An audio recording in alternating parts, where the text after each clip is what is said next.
Okay, I have a problem. I've got a Noritz tankless water heater, and it was showing me error code 14, which if you're doing searching online, you'll see that's a problem with the thermal fuse. And so what happened was, yep, sure enough, the thermal fuse blew. So I took it out. It wraps around the heat exchanger here. I ended up just unclipping it and pulling it out. Probably were better ways to do it. I've seen a lot of videos that talk about fishing it back through. I think part of the problem with that is when you try to fish it back through, it's got these ends on it that won't slide through the clips because they're a little wider than the clips. So I kind of finagled it out, but getting it back in, of course, I've seen some posts that say pull your whole heat exchanger out, which could be a pretty large operation. But we're going to try to get through it. And also, just a quick heads up before we get to that, didn't have access to parts locally, so I had to do something else to get the hot water moving.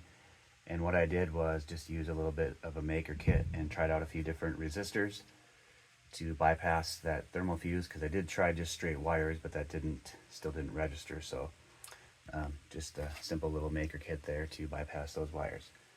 So what I'm going to do is I've created a wire to help fish through that. So it's just a wire like this. It's got a little end on it, as you can see. And what I'm going to do is use that I'm going to drill a hole back around here on the side so that I'll be able to see through there, and I'll be able to fish this through there. And what I'll be able to do from the side that I can get it on is I'll be able to pick this up and pull this through my water heater. So hopefully this video isn't too terrible bad, but once I get it fished in, I'll let you know what happens, and I will tell you how long it took. Stay tuned.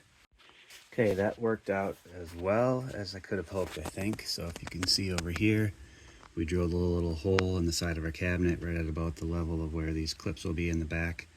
If you look inside of here, there is a pipe, a copper tube that's back there. So when you drill through, be very careful you don't puncture that. Otherwise, you will be taking it all apart and putting in a new heat exchanger.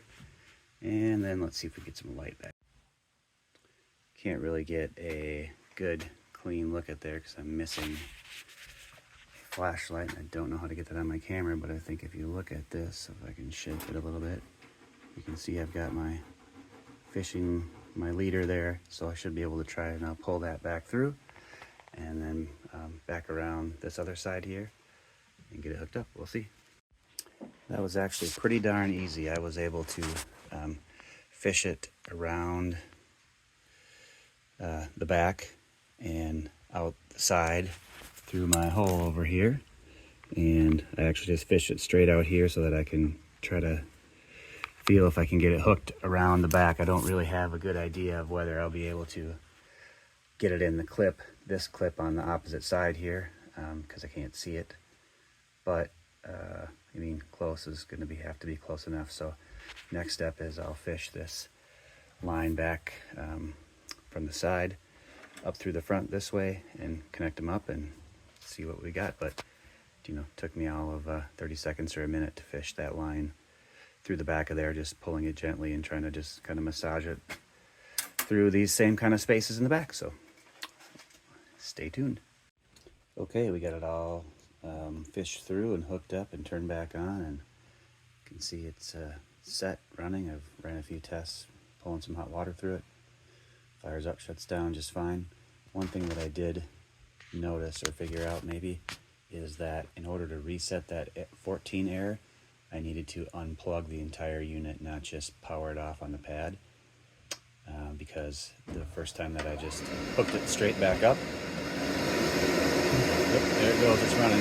The first time I hooked it straight back up, it still threw the error 14 code, and until I actually unplugged it and plugged it back in, it wouldn't clear it. So that might be something to try as well, and that probably means my earlier attempt at bypassing that probably didn't need to do it with the little maker kit and the resistors. Probably a straight wire bypass would have worked, but oh well, you live and learn. That's it. Bye.